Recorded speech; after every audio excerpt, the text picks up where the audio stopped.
Lord, may the words of my mouth and the meditations of all of our hearts be acceptable and pleasing in your sight. I want to just quickly start off with an apology to our church family online. Last week we had technical difficulties that made it impossible for us to stream the service. And I had this wonderful intention of sending the manuscript of last week's sermon out to everybody, just so those who wanted to could read, but things happened. I've been a little preoccupied with sending out other church-wide emails. The other night I sent the one out about Alita's funeral services, and I was like, yeah, I feel really weird to then send a follow-up email with, here's my sermon from last week. But last week we were looking at our first miracle together, right? And so rather than just diving in with an interpretation of the miracle and preaching about it, I tried to step back and just have a little bit of a preliminary conversation about the different approaches to interpreting miracles. And so to briefly recap for both those of us who are here and for the folks who missed it last week, in contemporary biblical studies, there are kind of three main approaches to making sense out of the miracle stories in the Gospels. They are the literalist, the rationalist, and the mythological, but I really would prefer to use the term historicist. And really what that means is reading the miracle story through the lens of the gospel writers' historical situation, focusing more on why Matthew told the story in the particular way that he did, for example. And so a literalist receives the story as an accurate account of historical events and focuses on what the power of God reveals about the person of Jesus, the person of God. The rationalist agrees with the literalist that some miraculous event did in fact happen, but suggests that there's some scientifically plausible explanation for the event. That may be the people back then experiencing the miracle weren't properly positioned to understand. Right? Newton hadn't come around yet. But this final interpretive mode, the historicist mode, I think can be very helpful. All of these different interpretive modes can be very powerful and important and preach the gospel. Right? Last week I said, wherever you fit into this map, you stay right there. That's where you belong. And in fact, I particularly appreciate having all of the different kind of interpretive modes come up in a choir, right? Like harmony. But for Matthew, I think in particular, the historicist mode kind of helps, or can be very helpful, because Matthew was a highly trained scribe and was very intentional and attentive to how he wrote his gospel. And interpreters and commentators throughout the centuries have done a lot of work showing how Matthew is continually referencing back and forth in what's called intertextuality. There are references within the text itself going back and forth. And that's how I was able last week, or that's the mode I was in when I tried to show how the miraculous story of Jesus and the disciples feeding the 5,000. Really, Matthew's telling a story, he's setting it up to very powerfully foreshadow the Last Supper. Jesus himself is the bread that has been broken and multiplied in the hands of the disciples who are feeding the world. So for the faithful historicist, the way in which the miracle story is told can be actually more important than the particular event itself, how the story is told. So today we're looking at another miracle, the one in which Jesus and Peter walk on water. And just as I'm suggesting that miracle stories can foreshadow events to come, oftentimes they also have references that reach back to they reference prior stories. And that's the case here. Our reading comes from chapter 14, but in chapter 8, we have another similar miracle story where Jesus is on a boat with disciples. The storm comes up, but he's in the hold sleeping. And this is how that story from chapter 8 goes. And when Jesus got into the boat, his disciples followed him. A windstorm arose on the sea, so great that the boat was being swamped by water. But Jesus was asleep. So they went and woke him up, saying, "Lord, save us. We are perishing." And he said to them, "Why are you afraid, you of little faith?" Then he got up and rebuked the winds and the seas, and there was a dead calm. They were amazed, saying, "What sort of man is this, that even the winds and the sea obey him?" So let's take that and let's put it next to the relevant verses from our chapter 14 reading. But when Peter noticed the strong wind, he became frightened, and beginning to sink, he cried out, "Lord, save me." Chapter 8, "Lord, save us." Chapter 14, "Lord, save me." And Jesus immediately reached out his hand and caught him, saying, "You have little faith." Chapter 8, "Why are you afraid, you have little faith?" Chapter 14, "You have little faith, why did you doubt?" When they got into the boat, the wind ceased. Chapter 8, Jesus rebukes the wind and it is stilled into a dead calm. Chapter 14, he gets in the boat, the wind ceases. But here's the difference. Chapter 8, the disciples are left wondering, what sort of man is this? But in chapter 14, they fall to their knees and worship him, saying, "Truly, you are the Son of God." Now, in the first story, Jesus is together with the disciples on the boat, but sleeping. Kind of lazy. Well, I'm a little bit jealous, right? In the latter story, the storm actually occurs while Jesus is not on the boat. Why is that? Well, John the Baptist had been executed, and Jesus was pretty shook up about that. And so he'd been trying to kind of get away from everybody. He'd been trying to get away from the crowds that were following him. He was even trying to get away from the disciples. That's what was going on in just when the feeding of the 5,000 happened. He was trying to get away, and the crowd just kept following him further out in the desert. And that's when the disciples came to him and said, "You got to feed them." And what was Jesus' response? "You do it." Jesus didn't. We got annoyed Jesus. I like annoyed Jesus. So after the people have been fed, and I guess they've really been fed. This is probably Jesus' point. It was like, if I just carb saturate them, they'll be too tired to follow me while I run off. And so Jesus puts the disciples on a boat and says, get out of here, leave me alone. And he climbs up the mountain to pray.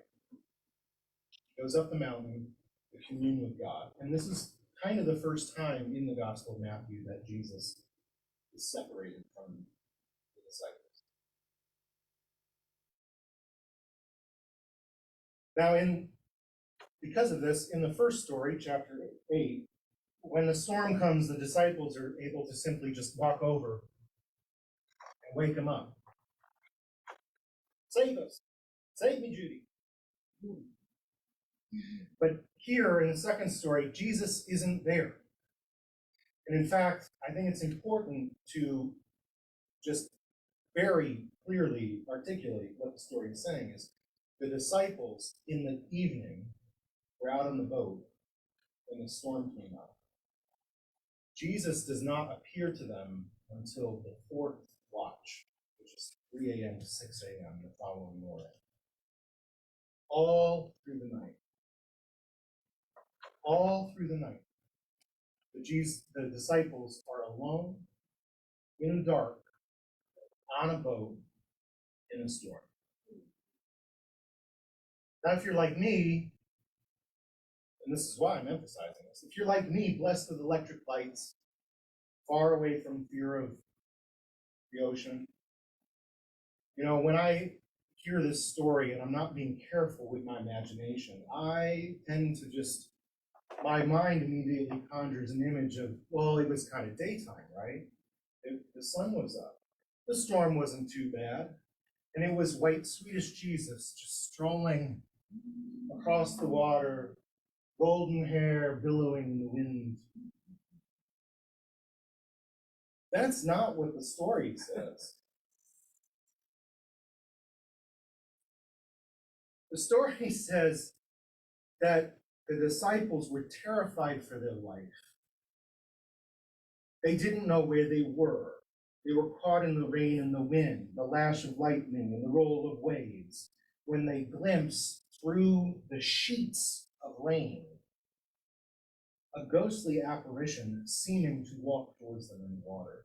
They're probably catching glimpses of him between one wave and another. They don't see him clearly. That's why Peter says, is that you? Is that you, Lord? He's not sure. And Jesus says, it is I. Which is actually, back to the historicist careful writing, that's a reference back to the Torah, with Moses in the burning bush. I am that I am. Is that you, Lord? I am. It is I. And while we tend to look at the story and kind of be a little mocking towards Peter, like, oh, ain't Peter a little faith? I would actually suggest that he, in this story, demonstrated incredible and remarkable courage. That even though he was in the middle of the roiling chaos of the sea, scared for his life, and not entirely sure what that thing is that is walking towards me, he said, is that you? I will recognize the voice of my teacher. And when Jesus says, yes, it is I, Peter doesn't hesitate and just jumps out of the boat. And of course he got scared. That would be terrifying. But, I'm sure we're all familiar with at least some version of the adage, courage isn't the absence of fear. It's the strength to keep moving forward in spite of it. So, part of what I want to articulate for you is that when we're thinking about this story in its context and how it would have been told by Matthew and this is a spooky ghost story. This is the kind of story that should be told around a campfire when all the lights are off, and maybe you take the flashlight and you put it up under your... It was a dark and stormy night. The wind and the waves were everywhere. And lo, I saw, coming through the haze, was it a ghost? We don't normally read the scriptures like that, do we? And maybe we should. The disciples were terrified. They were caught up in this dark and this chaos, and they thought they were about to die. Is that a man walking on the water? Or have they lost their sense of where they even are? And in fact, that's not a man on the water, that's a man on the land, and we're about to run aground. That actually happens quite frequently. That's why we have lighthouses. Sometimes when you're on the sea, it's hard to tell where you are. And if you don't know the part of the lake or the ocean that you're in, you may not know that there's a reef or a shoal or a rock that could stave in the hull of your craft.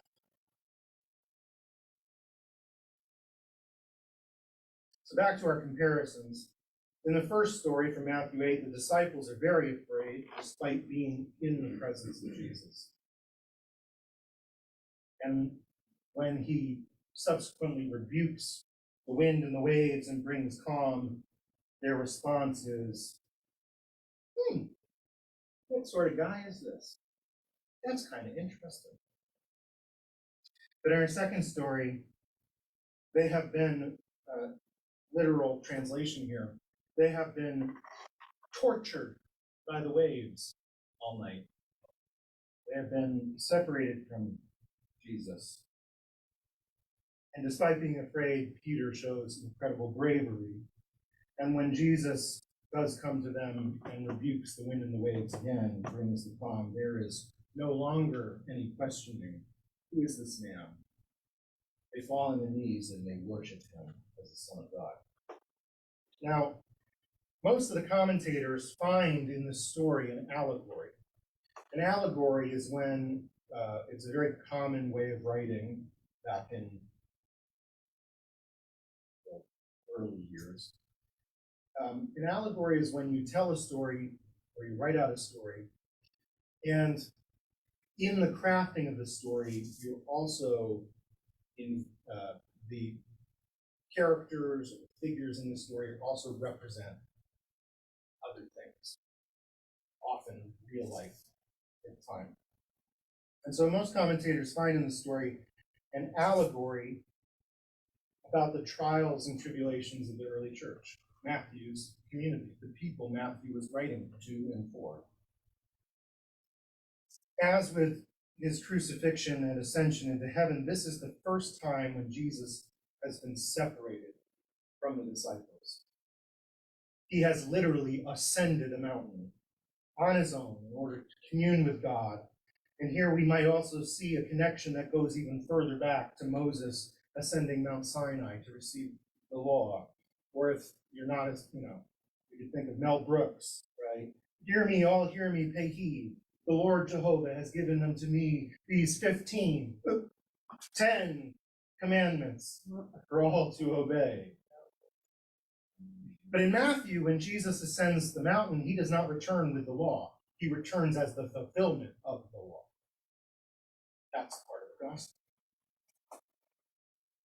He returns carrying the full power of God the Father. He is or has more fully become the Son of God, worthy of worship, whose power over the ocean is complete. Now, throughout the history of our faith, our communities, our pastors, our theologians have often, again, seen in this story an articulation of the foreshadowing of the eschatological return of Christ. That even though Christ has ascended and we are still waiting for him to come back down, we're still going through the seas of life. We're still the church that is a boat full of hapless disciples on a rocky ocean, not quite sure where we are. Still, lo, we claim and proclaim the mystery of our faith. Christ has died. Christ is risen. Christ will come again.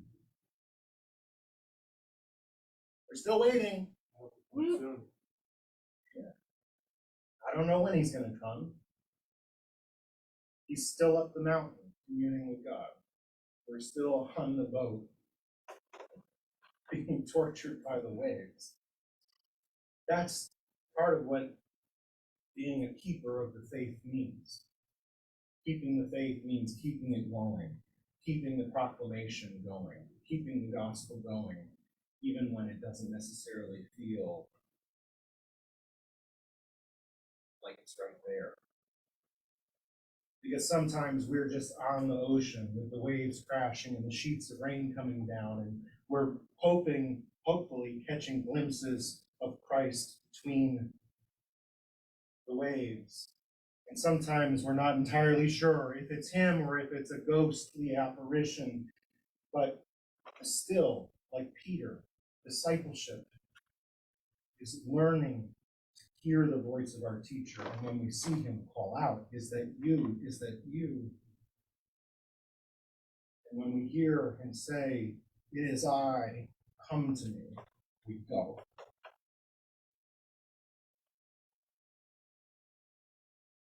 I could say more, I'm not going to, because I'm inclined to leave it there. I'm inclined to leave it at the proclamation of the mystery.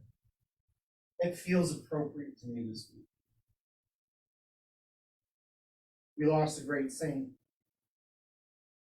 and I've been preparing to preside over her funeral, over her homecoming, because that's what it really is.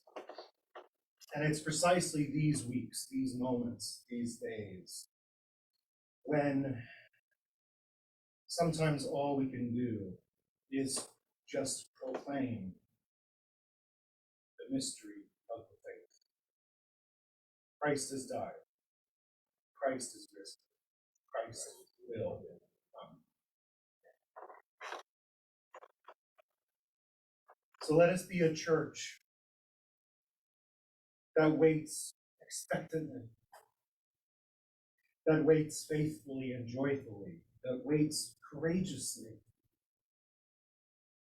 in the sure knowledge that someday, be it in this life or the next, we will also have our opportunity, a miraculous opportunity to step out onto the water and to walk into the arms of Jesus and behold the Son of God.